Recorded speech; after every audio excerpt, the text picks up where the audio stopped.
From Philharmonic Hall in Lincoln Center, home of the world's greatest musical events, another program of New York Philharmonic Young People's Concerts, under the musical direction of Leonard Bernstein.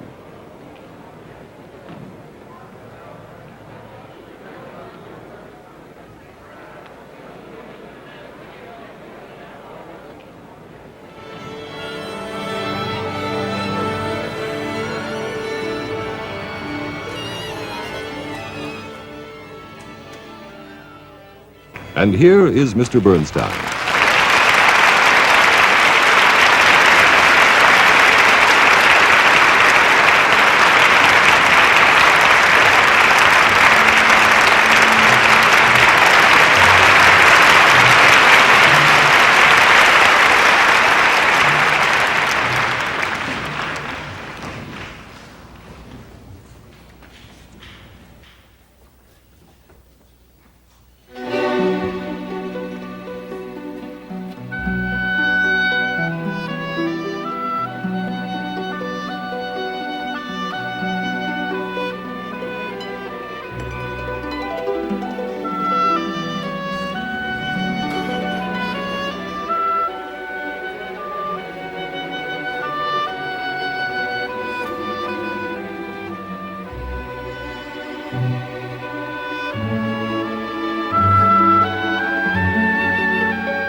Now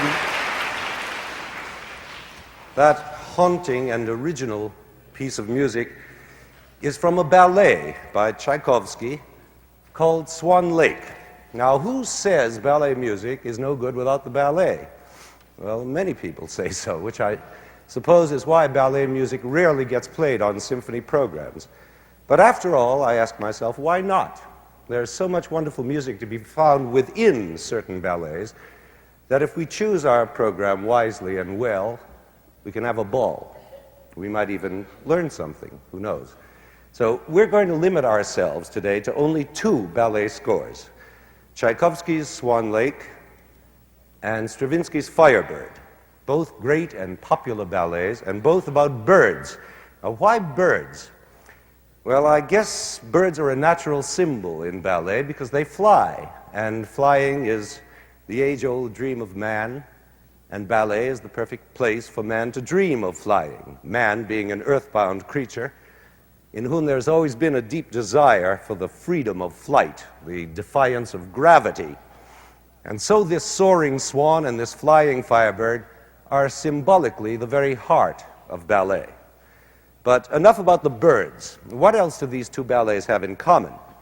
Well, first off, they both have music by exceptional composers, perhaps the two greatest figures in all Russian music. Tchaikovsky, of course, is of the 19th century, while Stravinsky is very much of the 20th. And yet they are closer than you think, because if you look at the dates of the two ballets, you find, amazingly enough, that there is only one generation, roughly 30 years, separating the two ballets, a decade or two on either side of that 1900-year line. And besides, Stravinsky has always been a Tchaikovsky lover. He even wrote a whole ballet based on Tchaikovsky themes. But Swan Lake and Firebird have even more in common than that, because they are both romantic story ballets. They're both filled with magic, and both concerned with the forces of good versus evil, with evil finally conquered by love. And in both ballets, there is a dreadful villain, a hero prince who goes hunting, an enchanted heroine, and all the customary ingredients of fairy tales, myths, and legends. But there the similarities end, and we now come to what this concert is really about, namely the differences between the two ballets. And that's what's really interesting. Naturally, we can't go into all of these differences, or we'd never get to the music. I'd like to go directly into the main and most interesting difference, which does get us right to the music, and that is this. You see, there are two basic kinds of ballet. One kind tells a story, and the other kind doesn't. Simple. Now, this second kind is what is called abstract ballet. That is pure dance, dance for its own sake, for the delight of movement, of patterns and forms, and for the interpretation of music through the motion of the human body. Now, some ballets are totally abstract, no plot at all.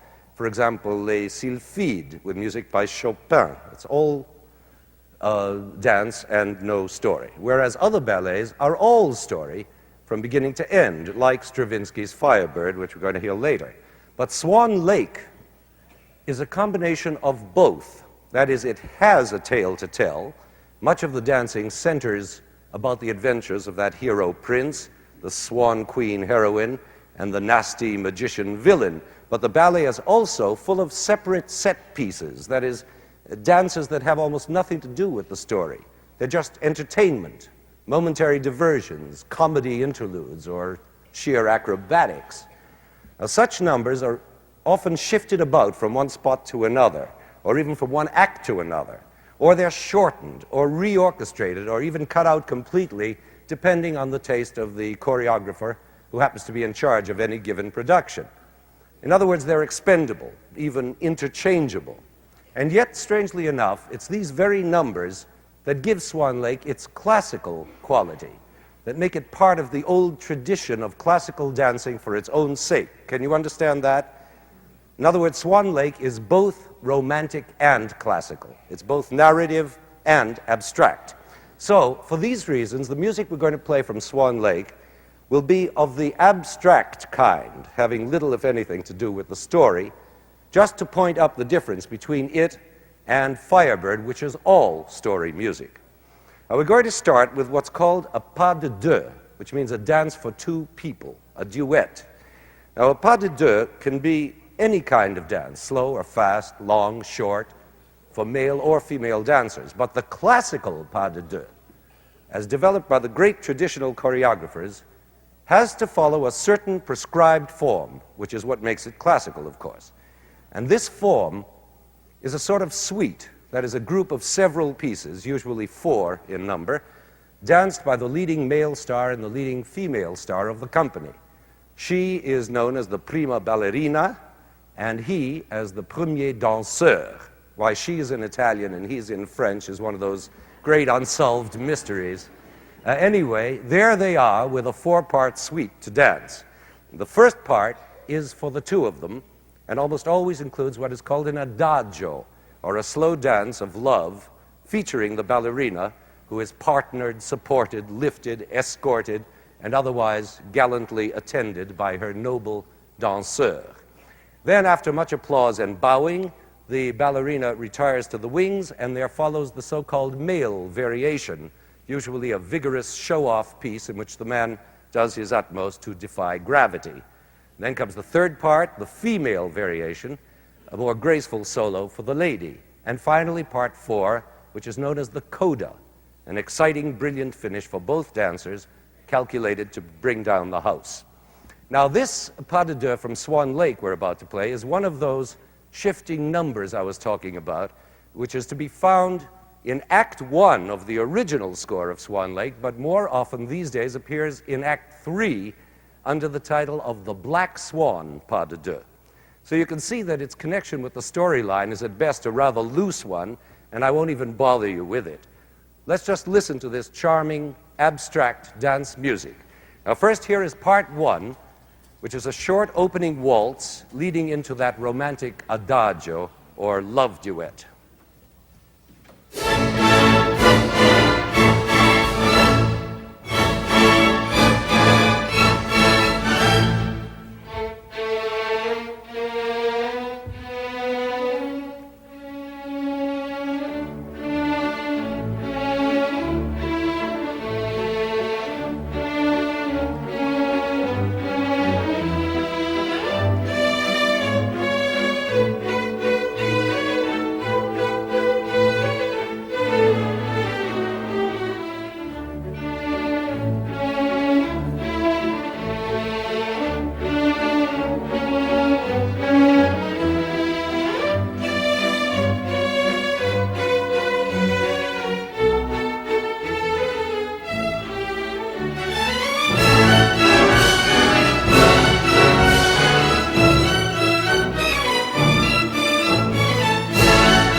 Bravo, as always, David Nadian.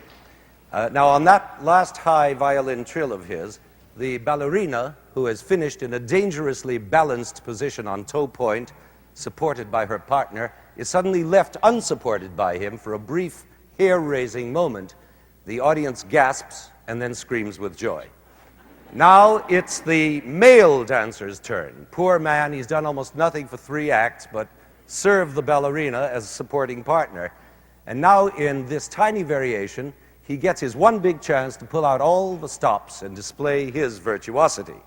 This variation is less than a minute long, but if our hero really does his stuff, well, it can last 2 or 3 times that length, owing to interruptions of unrestrained applause and yelling of bravos. In fact, the first time I ever attended a performance of this pas de deux, the whole male variation was drowned out by applause, so I never even knew how the music went after the first couple of notes.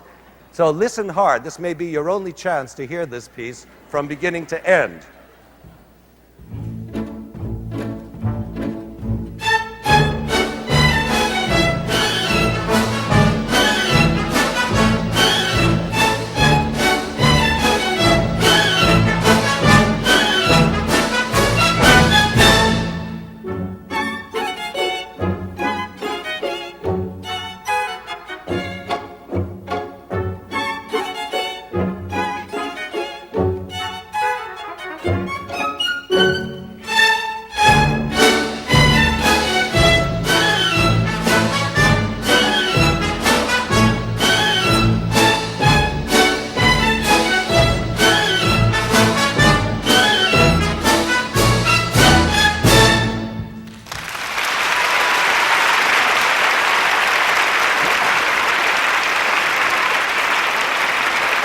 Now, wish I could dance that. Now, if you can imagine 2 or 3 minutes of frantic applause and screaming, you can also imagine how hard it is for anybody to follow that act, even the ballerina herself. But she has to, because this is her solo variation. And if she plays her cards right, by being winning and sweet and slyly underplaying her star role, she can even top her partner's ovation. Now, here she comes, the ravishing Black Swan.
That's a very sweet piece.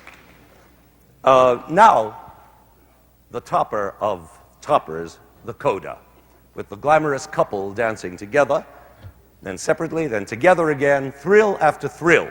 They fly, leap, jump, compete with each other for glory, and the audience goes wild. Now, if all this sounds a little bit like a circus, don't worry. It is a kind of circus, of a very lofty kind. Now, hold your hats. Here comes the coda.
I think it's some kind of first to have spent this much time on Swan Lake without telling you the story at all. But storytelling time has arrived, because now we come to The Firebird, which is a ballet that's all story. No waltzes, no incidental, irrelevant numbers like that last one. Every note of this Firebird music is tightly woven into the story, making a marvelous tapestry of sound. There's no question here, as there must have been in Swan Lake, of the composer being the slave of the choreographer, supplying music on demand, by the yard or by the bar, an extra 8 bars here, 16 bars there, for the further glory of the male variation, or to give the choreographer time to get his swans off the stage. There's nothing like that. Igor Stravinsky is in command here, making the music and story all of one piece. So I think it might be a good idea this time to tell you the Firebird story as briefly as I can, so that you can enjoy the music that much more. It's based on an old Russian fairy tale about a young prince named Ivan, of course, who goes hunting and finds himself in an enchanted forest. He hears a sound in the trees, draws his bow to shoot, and stops amazed when he sees that his victim is a glorious creature, half bird, half woman, in feathers of fire, scarlet, gold, orange, purple. And the prince wants, of course, to capture this radiant figure. She's doubly desirable as a fabulous bird and as a beautiful girl, which I suppose these days means the same thing. Anyway, he grabs her, and they struggle, and the Firebird pleads with him to free her. Ivan is touched by pity and love, and when he does release her, she gives him, out of gratitude, one of her red feathers, which she says in ballet pantomime has magic powers and will protect him against all evil. And then she disappears into the night. Suddenly the scene is transformed, and Prince Ivan finds himself in a lovely garden, also enchanted, where a bevy of charming young princesses are amusing themselves by playing catch with apples. Don't ask me why. It turns out that they're all prisoners in this garden of the evil monster Koschei, the king of demons and devils. Of course, Ivan falls instantly in love with the most beautiful princess, as in all such stories, at which point nasty old Koschei descends upon them with all his ugly company of horrid little monsters. But Ivan has the magic feather and fearlessly wards off this mass attack until the climactic arrival of the Firebird herself, who hands him a golden sword with which he terminates Koschei's power and indeed his existence.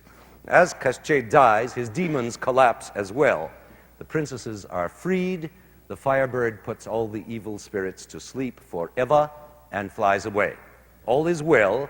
There remains only the happy ever after scene at Prince Ivan's court, where the great royal wedding takes place before all his loving, kneeling vassals. Now that's a dandy little bedtime story, but it doesn't give you any of the real feeling of this legend, the sense of very ancient times, of primitive people, of a fantasy world in which everything is made of mystery and wonder. But all this can be told you most eloquently by Stravinsky's music, so let's not wait any longer. We're going to play, and not the whole ballet, but a suite from it made by Stravinsky himself, which contains most of the high points of the ballet. It starts with a mysterious, dreamlike introduction filled with forest sounds that are not of this earth. And then suddenly the orchestra flashes, the Firebird appears and does her solo dance. Here is that first part.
glorious music. Now, Stravinsky's suite skips to the Enchanted Garden, where the princesses are dancing elegantly to music full of grace and Russian lyricism. This is interrupted by a crash that may make you jump out of your seats as Koshchei and all his ghastly crew fill the stage with horror. Here are those two dances, first of the princesses and then of the monsters.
Wow.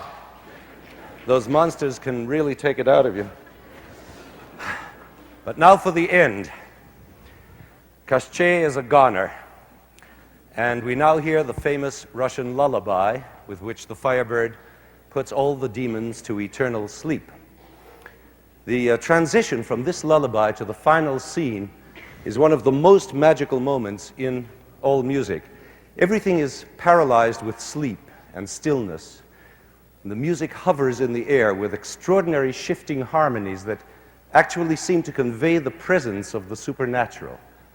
And suddenly, as if from nowhere, comes that famous horn solo, an ancient Russian folk melody, quiet, noble, filled with dignity. And in that moment, the air is cleared. We are back in real life at Prince Ivan's court, at the wedding. It's a miraculous transformation. And as this horn melody repeats and repeats throughout the orchestra, growing in intensity and grandeur, we behold a spectacle of old Russia that is unforgettable in its glory. You don't even have to see the stage. The music tells you everything. This music does honor to the art of ballet and to music and to Stravinsky himself, the greatest master our century has produced.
From Philharmonic Hall in Lincoln Center, another in the series of New York Philharmonic Young People's Concerts, under the musical direction of Leonard Bernstein, has presented Two Ballet Birds.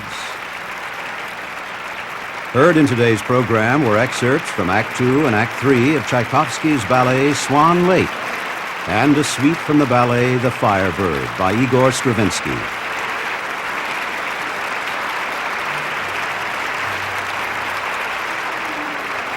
This program was recorded in Philharmonic Hall and was produced and directed by Roger Englander.